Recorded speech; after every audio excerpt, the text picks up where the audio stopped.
येथे एका 22 वर्षीय विवाहित महिलेने गुरुवारी सकाळी अज्ञात कारणावरून गळफास घेऊन आत्महत्या केल्याचा प्रकार घडलाय।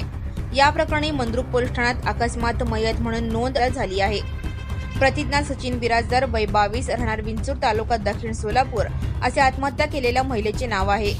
याबाबतची माहिती अशी की विंचूर कंदलगाव रस्त्यावरील शेतात चन्नाप्पा बिराजदार हे कुटुंबासह एकत्र राहतात। त्यांना राजकुमार व सचिन बिराजदार हे मुले आहेत। सचिन बिराजदार यांचे सांगली येथील प्रतिज्ञा हिच्याशी 3 वर्षापूर्वी लग्न झाले होते। त्यांना 9 महिन्यांचा शिवांश हा मुलगा आहे। गुरुवारी सकाळी सचिन मुलगा शिवांशला घेऊन बाहेर खेळवत होता। अंघोळ झाल्यानंतर प्रतिज्ञा ही खोलीत गेली, पण उशीर झाला तरी बाहेर आली नाही।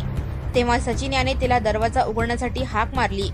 प्रतिसाद मिळाला नाही। सचिन याने शेतातील आई-वडिलांना हाक मारून बोलावून घेतले। सर्वांनी दरवाजा तोडून पाहिले तर खोलीतील पलंगाच्या वरील अँगलला तिने साडीने गळफास घेतला होता। गळफास काढून मंद्रुपच्या ग्रामीण रुग्णालयात घेऊन आले। तेथील डॉक्टरांनी तपासून मृत घोषित केले। या प्रकरणी पती सचिन चन्नाप्पा बिराजदार याने पोलिसात खबर दिली आहे। त्यानुसार मंद्रुप पोलिसात अकस्मात मयत म्हणून नोंद करण्यात आली आहे। अधिक तपास हवालदार शहानूर मुलाणी करत आहेत। Subscribe now and press the bell icon. Never miss an update.